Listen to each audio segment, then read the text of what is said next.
জাতীয় সংসদ নির্বাচন ও গণভোটকে সামনে রেখে সারা দেশে যানবাহন চলাচলের উপর নিয়ন্ত্রণ আরোপ করেছে সরকার। গত ১ ফেব্রুয়ারি একটি প্রজ্ঞাপন জারি করে বিধিনিষেধের বিষয়ে বিস্তারিত নির্দেশনা দিয়েছে সড়ক পরিবহন ও মহাসড়ক বিভাগ। প্রজ্ঞাপনে বলা হয়, সড়ক পরিবহন আইন ২০১৮ এর ৩২ ধারা অনুযায়ী ভোট গ্রহণের দিন বৃহস্পতিবার ১২ ফেব্রুয়ারি taxi cab, pickup, microbus, truck চলাচল বন্ধ থাকবে। এই নিষেধাজ্ঞা ১১ ফেব্রুয়ারি বুধবার দিবাগত রাত ১২টা থেকে ১২ ফেব্রুয়ারি দিবাগত রাত ১২টা পর্যন্ত টানা ২৪ ঘন্টা কার্যকর থাকবে।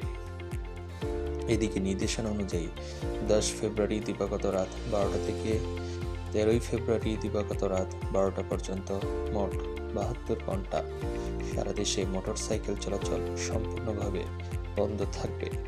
এতে উল্লেখ করা হয়, জরুরি প্রয়োজন এবং নির্বাচন সংশ্লিষ্ট বিভিন্ন কার্যক্রমের জন্য কিছু ক্ষেত্রে ছাড় রাখা হয়েছে। আইনশৃঙ্খলা রক্ষাকারী বাহিনী, সশস্ত্র বাহিনী, প্রশাসন এবং অনুমোদিত নির্বাচন পর্যবেক্ষকদের উপর এ নিষেধাজ্ঞা প্রযোজ্য হবে না। একইভাবে জরুরি সেবা, ওষুধ ও চিকিৎসা সামগ্রী পরিবহন, প্রয়োজনীয় দ্রব্য সরবরাহ এবং সংবাদপত্র বহনকারী যানবাহনকে চলাচলের অনুমতি দেওয়া হবে।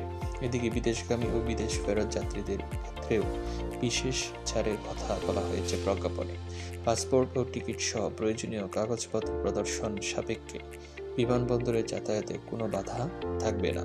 পাশাপাশি দূরপাল্লার যাত্রীবাহী পরিবহন এবং স্থানীয় পর্যায়ে প্রয়োজনীয় চলাচলেও রাখা হবে শিথিলতা।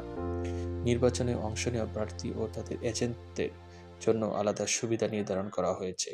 রিটার্নিং কর্মকর্তার অনুমতি এবং নির্ধারিত স্টিকার প্রদর্শনের শর্তে প্রার্থী ও এজেন্টরা একটি করে ছোট যান, জিপ, কার বা মাইক্রোবাস ব্যবহার করতে পারবেন। সর্বশেষ সংবাদ পেতে আমাদের এই পেজটির সাথেই থাকুন।